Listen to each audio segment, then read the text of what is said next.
from place to place. Good morning, good morning, morning, good morning, morning.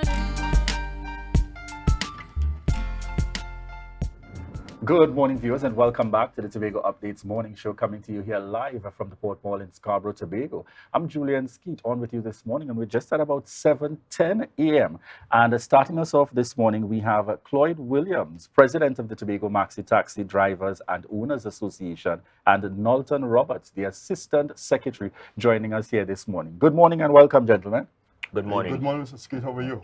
Fine, thank you indeed. So as we get the conversation started, we want to start with the most recent, and we're talking about the cruise ship season is well in gear, and I think most recently we just had the Jewel of the Seas, in terms of docking Tobago and so on. Tell us a little bit about that experience and the readiness of the Tobago Maxi Taxi and Drivers Owners Association for the season.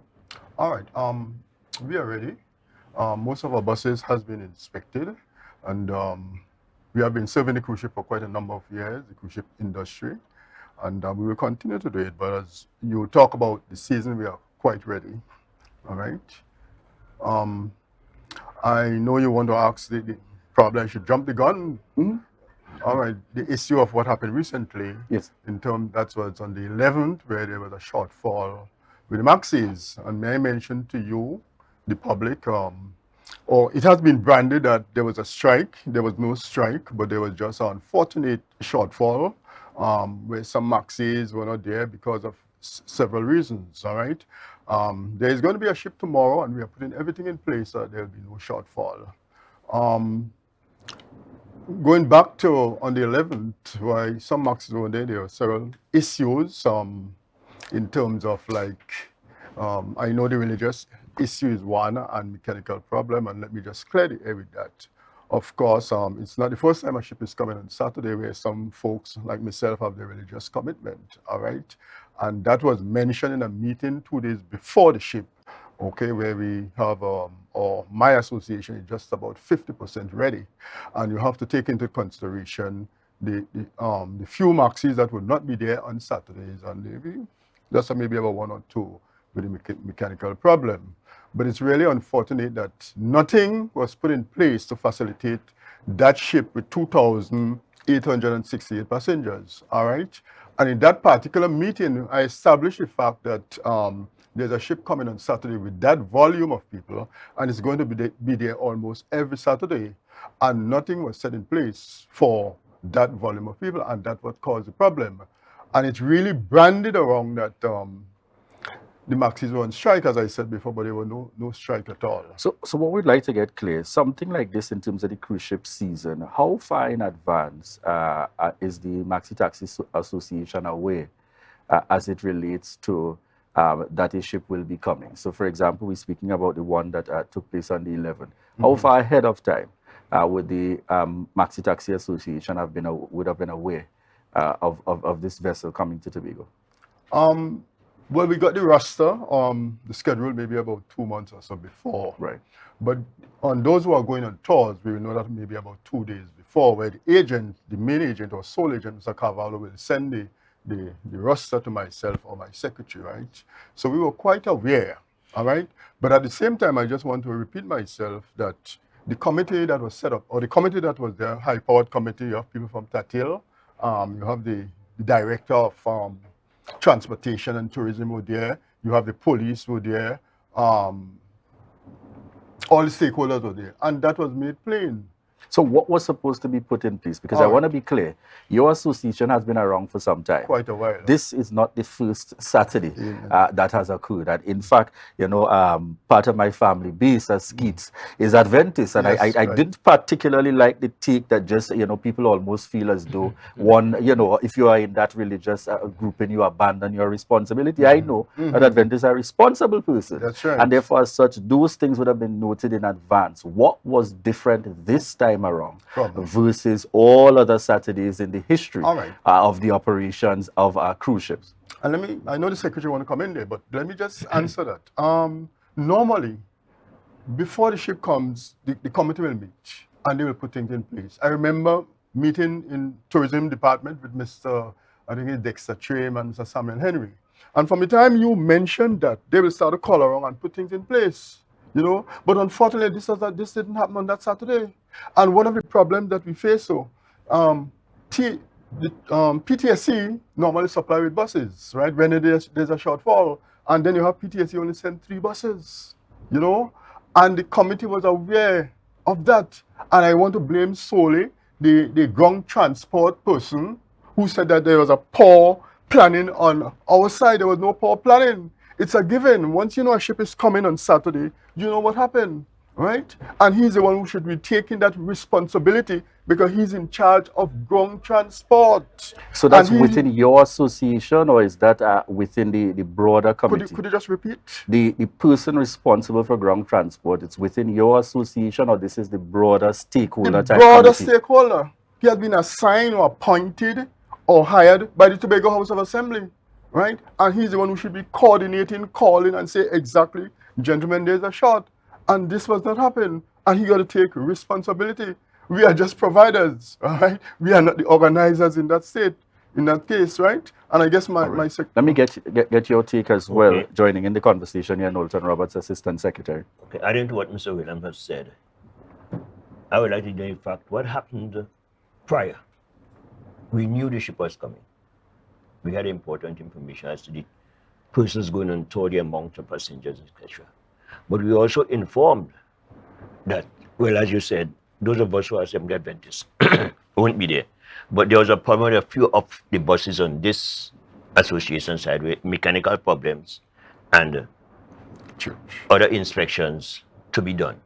Nonetheless, we had been prior informed also of some of the drivers would not be there because of prior arrangement 3 months before. So there were 3 or 4 buses that would not have been there, who would normally work on a Saturday. So they knew beforehand that there would have been a shortfall. Not that, as Mr. Williams said, there was no strike, nobody strike. And then the issue that was branded about, which was so unfortunate, as though the Assembly Adventists caused the problems of the shipping Tobago cruise ship industry. I am saying that I've been in this industry since 1975. When we started on the port here in 94 or somewhere, before that. Nonetheless, what I'm saying, we are accustomed, when ship comes on a Saturday, things are put in place, as Mr. William rightly said, the PTSC supplied some buses, and there was a shortfall from the PTSC also. So that, hence there was a problem. So who makes that arrangement? And I'm not necessarily speaking about the person here, but the entity. Who makes that arrangement, that alternative arrangement? Is that done through your association, or that is done separately by the port, the Tobago House of Assembly? Who makes that alternative arrangement? Or who is responsible for that alternative arrangement? Okay, as far as I can recall, arrangement with PTSC was made through the agent and Mr. Dillon. Sometimes Mr. Cloyd would call it PTSC. So it's a code operation. So the agent was aware, and that is Mr. Cavallo, right, was aware as at 2 days before that there was a shortage. Yes, and it's a very nice question because the agent was represented at the meeting. Mr. Cavallo's son, Junior Adam, he was there at the meeting, and he was aware of the thing because I put my card on the table clearly. I said, I'm 50% ready. They call an inspection the Friday so that everybody can get ready. Some buses came, most of the buses came and inspected. Even those that wasn't available on the Saturday came and was inspected. So they were fully aware of the situation, and no foundation was laid for that, and caused that kind of embarrassment on Tobago. And in my estimation, that should not happen again.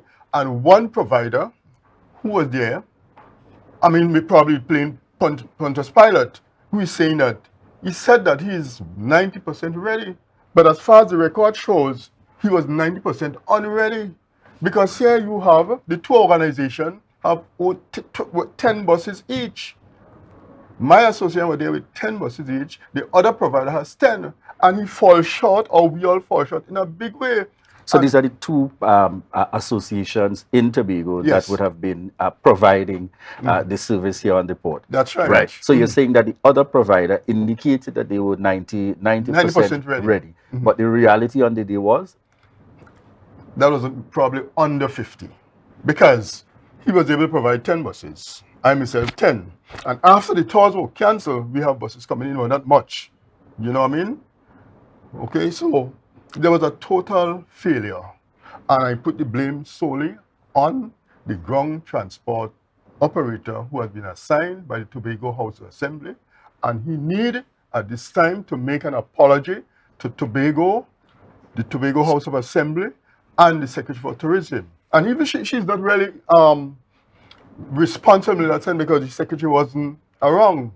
All right. But those who under the Secretary should have been saying exactly what happened and keeping the lady abreast. So what I want to get clear from you, because on one note, I'm getting the ground transportation agent that is represented there on the committee. And then on the other hand, I'm getting the agent, which is Mr. Cavallo. Who has responsibility to follow up on the shortfall, or who do you follow up with to treat with the shortfall? Because at the end of the day, let me ask the question this way.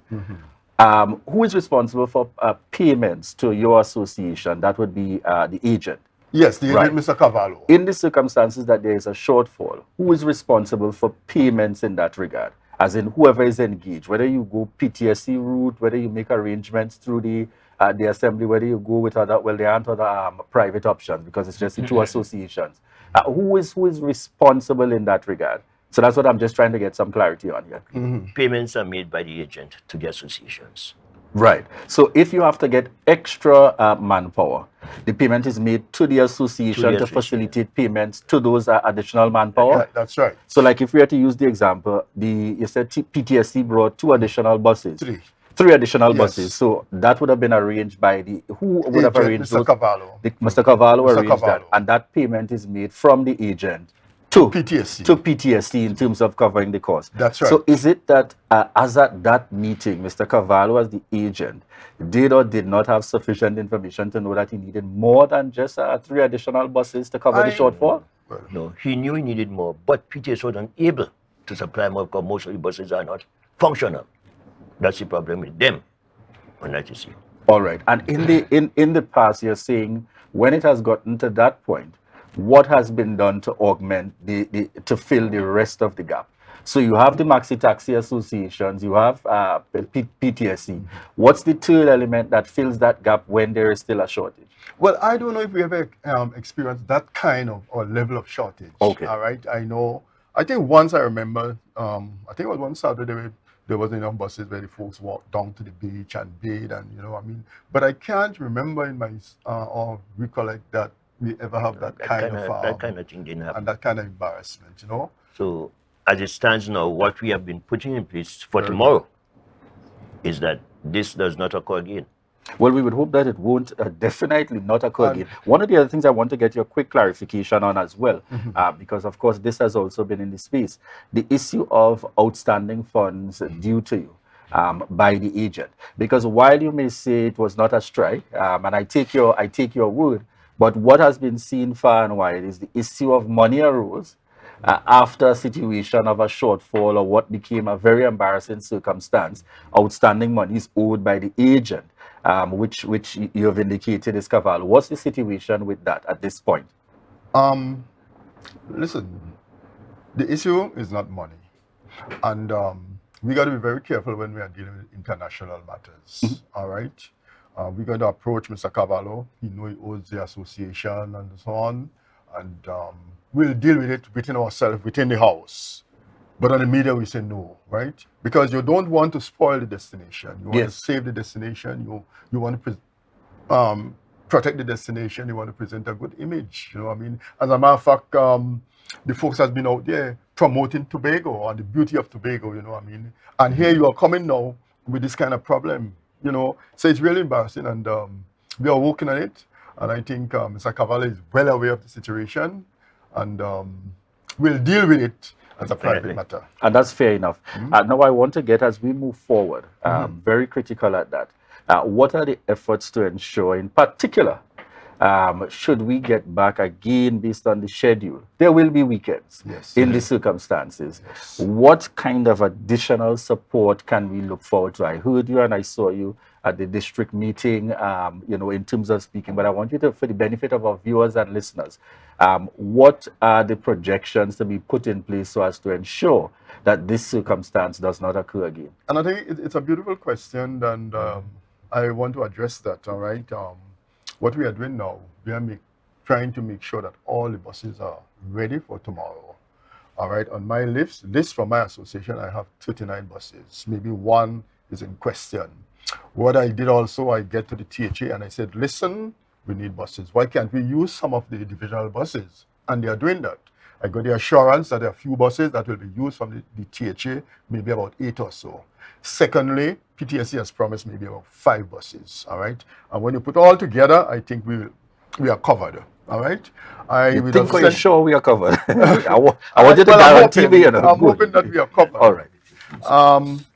What I did on my own, Right. I sent letters to all the departments, whether it be sports, health. They have buses that can use. Sports have all fisheries. I sent letters to the department. I even sent a letter to MIC. They have a beautiful bus and they are looking at it. So I'm hoping that tomorrow will be a smooth sailing. All right. So all measures are from my side, my association has been put in place. So in this case, it's safe to say that the association has taken up its responsibility. Yes, so you're not just waiting on the stakeholder representative on the committee, but you have taken the lead in terms of making sure to acquire. Definitely. Now, I know that this is more short-term in terms of treating with the immediate. I want you to tell us, what are your hopes long-term wise, from the standpoint of getting more persons involved, getting more, what do you refer to it as, license for more maxis, the rights, and so on. What are your hopes in that regard? Because we have to have what is a long-term plan in terms of trying to treat with this while at the same time allowing both associations to be able to thrive as part of our tourism thrust. And I want to answer it in this way. I have been an advocate quite a while for more maxis in Tobago, or more maxi taxi rights. I've sent letters down to the Transport Commissioner, down to the Minister of Works and so on. We are requesting at least 30 more rights for Tobago. Trinidad would have maybe over 4,000 maxis. In Tobago, we don't have 100 maxis, all right? And as recent as this week, I would have sent a letter down to the Transport Commissioner and to the Minister of Transport. Let them know what is going on. And I said, whatever happened, highlight the problem, all right? So we are looking for more rights. And I'm hoping that this can happen anytime now, right? Yes. And I said something, I'm going to say it here. And that's why I joined with the others for Autonomy for Tobago.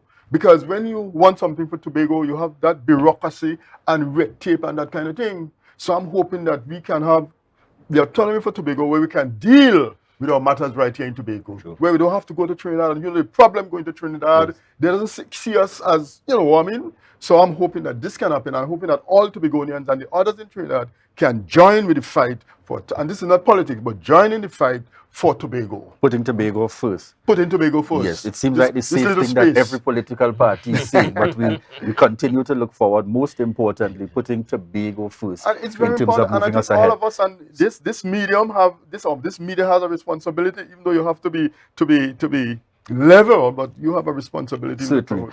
We enter our final segment before we close this interview. I want to give you an opportunity for closing words, and then we speak to our press to give you our closing comments. All right. Okay, what I would say at this point in time is to appeal to all our stakeholders to understand that this situation is not just Tobago Port Maxi and Taxi Drivers Federation of Association, but it involves all transport bodies. That's right. Right? So that what happened on the 11th, the blame is not on any one aspect of it. It's an all-round situation. So all of us have to put our hands to the wheel and make sure that everything is in place. And this does really not occur again. All right. Mr. President? Well, he has said it all. Let me just endorse what he says. We have a responsibility to go out and to market the product. Make sure that this doesn't happen again, because it was felt near and wide, it's an embarrassment. And we are putting everything in place so that this will not happen. As I leave the studio, I'm still going to go out and keep fishing for more buses. The Tobago House will assemble the other agency around, whatever bus they get, so that we can use it. So that as the folks come out, it's going to be smooth sailing, everybody will smile, and the image will project positive on the outside. Which is what is important for us in the final analysis. Yes, viewers, we have on with us Cloyd Williams, President of the Tobago Maxi Taxi Drivers and Owners Association, and Nolton Roberts, Assistant Secretary. Giving that assurance, there were circumstances and challenges that would have occurred, connected directly, discussions in terms of, and they say they're not taking exclusive responsibility. There were those who were charged, in terms of the agent, those who were charged representative stakeholders, and therefore at this point, more importantly, decisions have been taken in the short term moving ahead. They know the amount of space that is required ahead of time, and the preparation is in gear for tomorrow. And others that we are looking forward to the season. And I think I'm also hearing clearly, as you said, the collaboration is happening, and therefore we look forward to that fruit. And more importantly, I always like to say in these circumstances, we also look forward to that long-term solution where Tobago would have the opportunity to make its determination to improve the stock. And even I trust that you'd get a response from central government in this regard, so as to ensure that we look at what is a more long-term solution to be able to treat with this, where the private entities through these associations will indeed continue to benefit. Thank you so much for coming on this morning to seek to bring some clarity to the circumstances, and we look forward to hearing good things, because we operate within a tourism and hospitality sector, and we want to ensure that Tobago stands ahead of time. So for all those viewers connecting with us out there in Trinidad, in the region, the world at large, you're viewing updates and you are online, and you are coming on that vessel tomorrow, know that we are ready and prepared for you. And we look forward to hosting you here right in Tobago to enjoy what we have to offer. And thank you so much in advance for coming to visit. Viewers, we want to thank you so much for continuing to choose the Tobago Updates morning show. And at this point, we remind you, as we head on out to a break, remember to share the live, share the live, share the live. Wonderful. Okay.